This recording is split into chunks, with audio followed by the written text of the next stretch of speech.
woke up this morning to rumors that the Lions are thinking about trading Matthew Stafford. Chris still happy that he came on the show. He did eat my chicken wings during the Senior Bowl. He's from the Detroit Lions podcast. Chris, Dave Schultz, thanks for hopping on. What was your reaction when you saw those rumors? I was like, absolutely not. I knew immediately that it wasn't the truth. There's no way that is happening. It's silly season all over again in the NFL. Oh, really? It's not true at all. You're denying those rumors. I am standing up and saying there is no chance that they are going to trade Matthew Stafford. Not at all. There's a couple reasons. I can talk to you about them, Dave. This is a lot of people in Detroit are worked up about this right now. And Detroit's a great town. If you want to play with some people's emotions, Detroit's ready for you. The first thing is Matt Patricia and Bob Quinn have been put on notice that they're in a win now situation this season. There was a small meeting with a couple of Lions beat media that explained the thinking. They later released a letter to season ticket holders. Martha Ford did, Sheila Hampford, and they said that these guys have basically 1 year to get this taken care of and be a playoff team. Well, they said a playoff contender in the letter, but it's pretty certain amongst the people that were in that Lions beat media meeting with the Fords that it's in the playoffs, barring some that playoff contender thing is just mealy mouth and in case an act of God happens. Otherwise, it's playoffs or bust for these guys. They are not going to trade away Matthew Stafford under those circumstances. And what do you think now? Here's the thing. My producer Stephen Root is a big time Lions fan. Good man. I think one of those teams that could make a major leap next year because they were so close in so many games this season. I'm not saying they're going to go all 49ers to the Super Bowl, win 13 ball games, but boy, when that over-under is like, 5.5, I may jump all on it because they could be much better next season. And I don't disagree at all. They were really close. If Matthew Stafford's in there, they win a lot more games this year. Here's the big number that makes this something that's just not going to happen.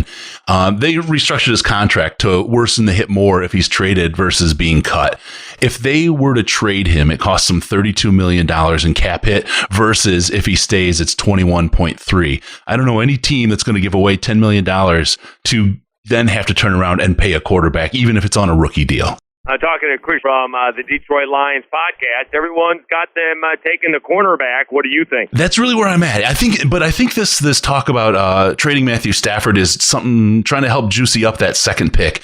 If they can get the Redskins to trade away for someone to take Tua, I think Chase Young drops, and the Lions desperately are in need of a talent like Chase Young on that defensive line. That's one of the things that hurt them the most last year, and that alone could have won some games even with an injured Matthew Stafford. So I think that Chase Young thing is kind of what's in play with this, but Jeffrey Okudah is absolutely right there. If Chase Young is gone at number 2, the Detroit Lions will take Okudah, I believe.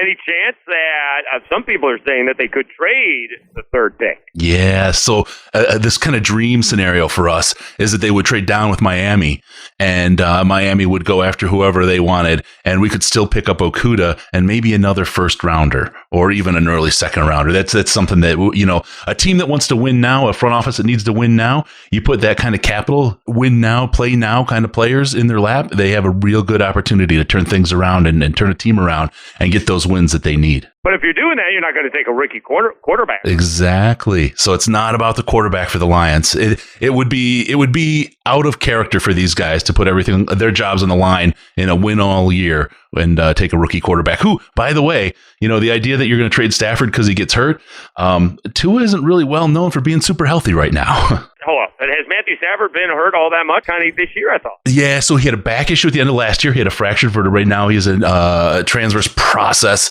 in his back as well. People are getting concerned. They're two completely different injuries, not related. This is the kind of thing that happens as players get to about 30 years old in the NFL and they get an injury or two.